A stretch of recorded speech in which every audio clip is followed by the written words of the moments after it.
নমস্কার, আমার একটা নতুন ভিডিওতে তোমাদের সকলকে অনেক অনেক ভালোবাসা। যে যেখান থেকে ভিডিওটা দেখছো আশা করছি সকলে ভালো আছো, সুস্থ আছো। ছেলে সকালবেলায় উঠে বায়না ধরেছিল ম্যাগি খাবে, সেই জন্য ওকে একটু ম্যাগি বানিয়ে দিলাম। আর ও বললো আমি একাই খেয়ে নেব। যেহেতু একা খাবে এখন আমি চলে যাব ওপরে। আর আজ হলো আমাদের কামান, তো সেই জন্য এই দিকের কাজগুলো একটু তাড়াতাড়ি গোছানোর চেষ্টা করছি, কারণ নাপিত চলে আসলে তখন আবার নখ কেটে স্নান করতে হবে। তোমরা তো প্রায় অনেকেই জেনে গেছো আমার দিদা শাশুড়ি মারা গেছে। আজ হলো 4 দিন, 4 দিনে আমাদের নখ ছুঁয়ে স্নান করতে হবে। আমরা যেহেতু বাড়িতেই কাজটা করছি সেহেতু তো বেনা গাছের ব্যাপার নেই, শুধুমাত্র নখ ছুঁয়ে স্নান করলেই হয়ে যাবে। আর যদি এটা আমরা ওখানে থাকতাম তাহলে আমাদেরকে বেনা গাছে জল ঢেলে তারপরে নখ ছুঁয়ে স্নান করতে হতো।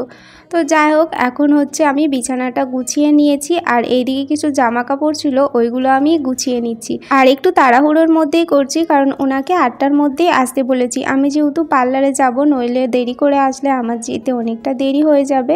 আর আজকেও তো আমাদের সেরকমই খাবার খেতে হবে। ওইখানে যখন বেনা গাছে হবে তারপরেই আমাদের রান্নাটা আজকে বসানো হবে দেরি করে। সেহেতু আমি নখ ছুঁয়ে স্নান করে যেটা টিফিন করার হবে করে আমি চলে যাব। তো এখন এই যে মেঝেটাও ঝাড় দিয়ে দিচ্ছি, আর কার্পেটটা জানো তো শুধুই দেখি গুটিয়ে যায়, তো সেটাকে একটু ঠিক করে নিলাম। তো আমাদের নখ ছোঁয়ানো স্নান সবই কমপ্লিট হয়ে গেছে, আর আজকে মুড়ি মিষ্টি আর কলা দিয়েই খেয়ে নিলাম। আর এখন আমি এই যে গাছ থেকে কিছু কেঁদুরি তুলবো। দেখছি কয়েকটা কেঁদুরি হয়ে আছে, কদিন থেকে তো পাড়া হয়নি, বেশি হয় না, 4-5টা করে হয়তো থাকে, আবার রেখে দিলে এগুলো পেকে যাবে, সেই জন্যই ভাবলাম তুলে নিই। তবে আজকে তো আর এগুলো খাওয়া হবে না, কালকে করা হবে। তো এখন আমি এই যে সবজি কাটতে বসে গেছি, সবজিটা কেটে রেখে দিই।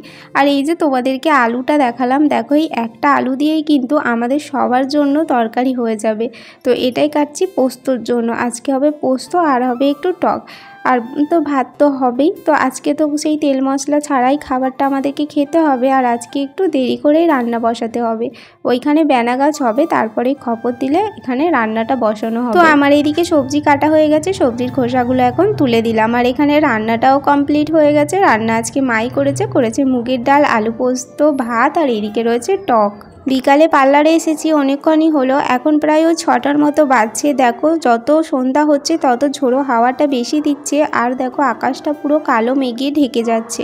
আজকে তো সকাল থেকে এরকম ঝোড়ো হাওয়া বইছে, মাঝে মাঝে ঝিরিঝিরি করে বৃষ্টি হচ্ছে। তো ওয়েদারটা ভীষণই খারাপ আজকে, সকালবেলা তো আসতে পারিনি। আর আজকে যেহেতু কামান হয়েছে তো অনেকটাই দেরি হয়ে গেছিলো, তাই আর আসা হয়নি। তো বিকালে ওই 4টের সময় করে চলে এসেছি, এখন ওই 6:30 বাজছে। আজকে মনে হয় বেশিক্ষণ থাকবো না, দেখি ওয়েদার কেমন থাকে। যে তার সাথে কারেন্টটাও ভীষণ ডিস্টার্ব করছে, এখন তো কারেন্ট নেই, চলে গিয়েছে। যদি দেখি কারেন্ট আর আসছে না তাহলে বেশিক্ষণ থাকবো না, দেখি কি হচ্ছে। এটা হলো পরের দিন, ওই দিন তো আর কোনো রকম ভিডিও করতে পারিনি, তাই ভাবলাম পরের দিনের ভিডিওটা একসাথেই তোমাদের সঙ্গে শেয়ার করব। যেহেতু এই 4 দিন কোনো রকম তেল সাবান কিছুই মাখা হয়নি, চুলের অবস্থা খুবই খারাপ, আর তার সাথে তো চুলও আঁচড়াতে ছিল না। তো এখন আমি সিরাম দিয়ে চুলটা একটু ছাড়িয়ে নিচ্ছি। আমার যেহেতু একটু বড় বড় চুল, সেই জন্য একটু বেশি সমস্যা হচ্ছে। আর এমনিতেই বর্ষাকালে তো একটু বেশিই চুল ওঠে, আর এই কদিন 2-3 বার করে স্নান করাও হয়েছে।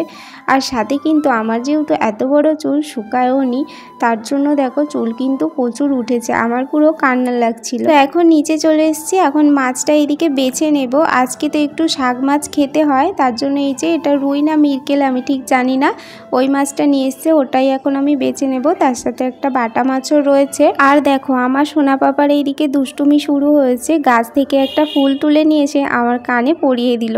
তারপর আমাকে বলছে মা তোমাকে খুব সুন্দর লাগছে। তাহলে ভাবো ওইটুকু বাচ্চাও জানে কোথায় ফুলটা পরাতে হয়, ঠিক কানের পাশেই কিন্তু ফুলটা পরিয়ে দিয়ে গেছিলো। তো আজকে আর মুড়ি খাবার কিছু করা হয়নি, চপ নিয়ে এসেছিলো, ওটা দিয়ে আজকে মুড়িটা খাবো। তার সাথে একটু পেঁয়াজও নিয়েছি।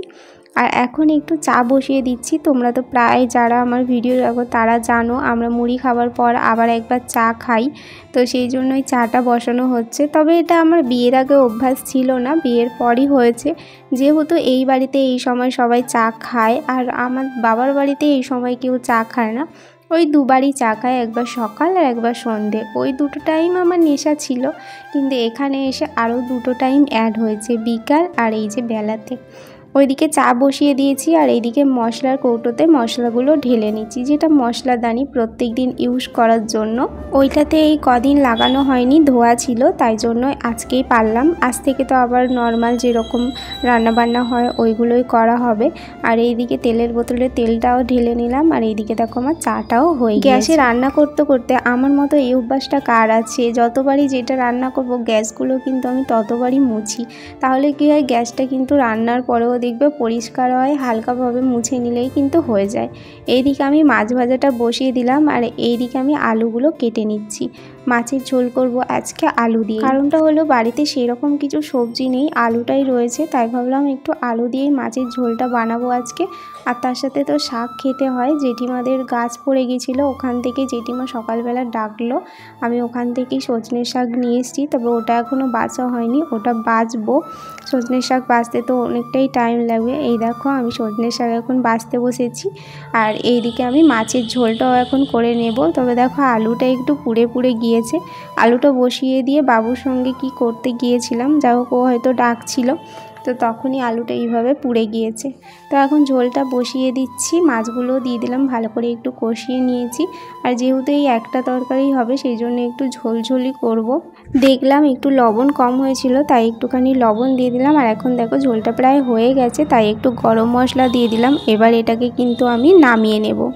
আর এইদিকে এখন আমি শাকটা বসিয়ে দিচ্ছি, শাকগুলো বাছা হয়ে গিয়েছে। তবে সজনের শাকে কেন জল ধরে না আমি জানি না, আর এই হাতে পুরো লেগে যায় একদম। তো সজনের শাকটা কিন্তু আমার হয়ে গিয়েছে। তবে আজকের রান্নাগুলো একদমই খারাপ হয়েছে, যেদিন আমার হয় প্রত্যেকটা রান্নাই খারাপ হয়। তোমরা শুধু দেখো, শাকটা পুরোই গলে গেছে, কিন্তু ওই রান্নাটা করতাম না, হয়তো ফেলেই দিতাম অন্য দিন হলে। তবে আজকে খেতেই হয় তাই জন্য করলাম। পুরো একদম ঘন্ট হয়ে গিয়েছে, ওটাকে একটু করে খেতে হবে। আর এইদিকে টকটাও বসিয়ে দিয়েছিলাম, এখন একটু মেথি গুঁড়ো দিয়ে দিলাম। এবারে এটা নামিয়ে নেব। টকটা শুধু ছিল বড়ি আর আলু দিয়ে। সব মাছের তো ঝোল করিনি, কিছুটা রেখে দিয়েছি, ওটা তেঁতুল দেওয়া করব। তবে আজকে ভুলন্ত আমি দেখো ভেজেই ফেলেছি, মা কাঁচাটাই বেশি পছন্দ করে, ভেজে ফেলেছি, কিছু করার নেই, বেশি করে একটু ফোটাতে হবে। তো একটুখানি লবণ হলুদও দিয়ে দিলাম, তেঁতুলের পাল্প দিয়েছি, আর এখন মাছগুলো দিয়ে দিলাম, একটু বেশিক্ষণ ফুটিয়ে নেব, তাহলেই হয়ে যাবে। আর একটু মেথি গুঁড়ো এতে অ্যাড করে দিলাম, তাহলে খেতে একটু বেশি ভালো হবে। তো রান্নাবান্না কমপ্লিট। এখানে হয়েছে ভাত, আর রয়েছে এখানে তেঁতুল মাছ, এখানে রয়েছে শাক যেটা একদম ঘন্ট হয়ে গিয়েছে, আর এখানে মাছের ঝোল, এটাও কিন্তু খুব একটা ভালো হয়নি আজকে। আর হয়েছে টক। যেদিন রান্না ভালো হবে না সেদিন একটাকও ভালো হবে না। দুপুরে খাওয়া দাওয়া করার পরই শুরু হয়ে গেল তুমুল বৃষ্টি। চলো আজকে তবে আসি, আবার দেখা হচ্ছে কাল। সবাই ভালো থেকো।